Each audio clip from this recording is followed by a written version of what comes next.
Hello. मैं अपना topic introduce करने से पहले मैं चंद जुमले आपके सामने बोलना चाहूँगी। I saw a cat out there, a dog is a man's best friend, I ate an apple for breakfast. इस तरह के बहुत सारे जुमले हैं। जैसे एक और जुमला मैं बोलूँगी, what are the two types of articles, what are the examples of article. So हम अक्सर औक़ात जब सेंटेंसेस बोलते हैं, कहीं पर हम नाउन के साथ अ लगाते हैं, कहीं पर एन लगाते हैं, कहीं पर द लगाते हैं। तो ये सब क्या है? ए, एन एंड द। तो स्टार्ट करते हैं। ये जो हम सेंटेंसेस को पढ़ते हुए और लिखते हुए ए, एन और द का इस्तेमाल करते हैं, अंग्रेज़ी ज़ुबान में इनको आर्टिकल कहा जाता है। आर्टिकल्स की टू टाइप्स हैं। एक है डेफिनेट आर्टिकल और एक है इनडेफिनेट आर्टिकल। इनडेफिनेट आर्टिकल के अंदर ए और एन आता है और डेफिनेट आर्टिकल में द आता है। तो पहले हम देखेंगे इनडेफिनेट आर्टिकल को कि इनडेफिनेट आर्टिकल क्या है। इनडेफिनेट आर्टिकल दो हैं तादाद में, एक है अ और एक है एन। ये कहाँ पर हम इस्तेमाल करते हैं? ये आर्टिकल्स यूज़ किए जाते हैं ऐसे ऑब्जेक्ट्स के लिए जो स्पेसिफिक नहीं होते या ऐसी चीज़ों के लिए जो आम होती हैं।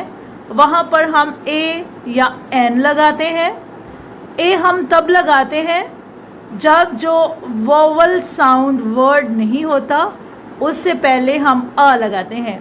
यानी आ लगाने की पहली खसूसियत ये हो गई कि जो कॉन्सोनेंट वर्ड्स हैं उनके साथ हम आ लगाते हैं, और ऐसे objects which are not specific और one of several things of a similar type, तो वहाँ पर हम आ लगाते हैं।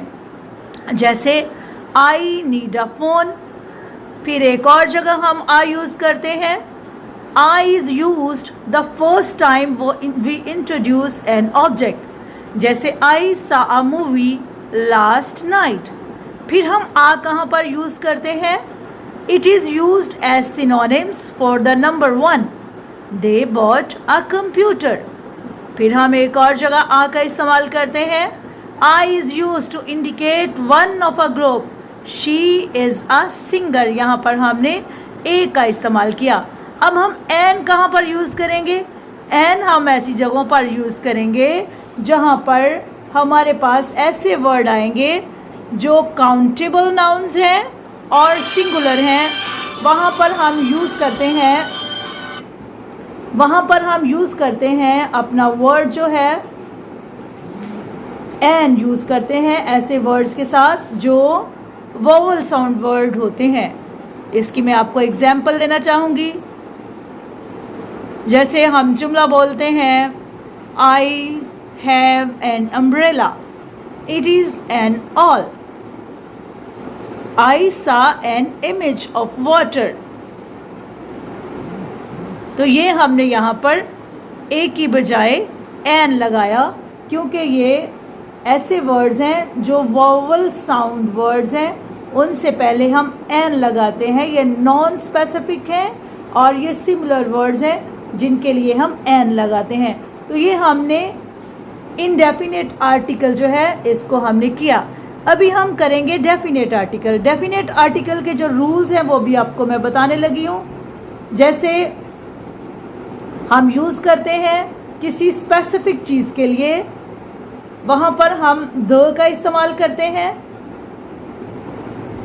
जैसे ओनली अगर थिंग हो, कोई ऐसा शख्स हो, ऐसी चीज़ हो जो जस्ट वन हो, because of for only one, वहाँ पर हम द लगाते हैं। एग्जाम्पल है इसकी, the pope is visiting Russia, the moon is very bright tonight, who is the president of Pakistan. यहाँ पर हमने द का वर्ड जो है वो इस्तेमाल किया। दूसरी जगह जहाँ पर हम द लगाते हैं, सुपरलेटिव डिग्री जहाँ पर इस्तेमाल की जाती है वहाँ पर द लगाते हैं। जैसे he is the tallest boy in the class, it is the oldest building in the town. फिर हम द कहाँ पर यूज़ करते हैं? द हम यूज करते हैं only one context, only one in that context, जो चीज़ होती है वहाँ पर भी हम द लगाते हैं। जैसे we live in a small house next to the church, यानी कि या नेक्स्ट टू द मास्क। इसका मतलब है कि विलेज के अंदर एक ही मस्जिद या एक ही चर्च है, तो हम उसके साथ छोटे से घर में रहते हैं। ओनली एक ही चीज़ किसी जगह पर हो वहाँ पर भी हम द का इस्तेमाल करते हैं। जो म्यूज़िकल इंस्ट्रूमेंट्स हैं उनके साथ भी हम द का जो आर्टिकल है वो लगाते हैं। जैसे I played the piano really well, she is learning the guitar, तो यहाँ पर हमने द का आर्टिकल लगाया। फिर द का आर्टिकल एक और जगह इस्तेमाल किया जाता है, it is refer to a system और सर्विस। कोई सिस्टम या सर्विस के लिए भी हम द लगाते हैं। जैसे how long does it take on the train, I heard it on the radio, you should tell the police. यानी ये महकमे आ रहे हैं या कोई इदारा है जिसके साथ हम द का जो आर्टिकल है वो हम लगाते हैं। तो आज हमने सीखा है डेफिनेट आर्टिकल और इनडेफिनेट आर्टिकल हम कहाँ कहाँ पर यूज़ करते हैं। उम्मीद है आपने सीखा होगा और आपको डेफिनेट आर्टिकल और इनडेफिनेट आर्टिकल में फ़र्क करना आ गया होगा कि डेफिनेट आर्टिकल क्या है और इनडेफिनेट आर्टिकल क्या है और किन सिचुएशंस में हमने डेफिनेट आर्टिकल या इनडेफिनेट आर्टिकल लगाना है। Thank you so much for watching, stay blessed.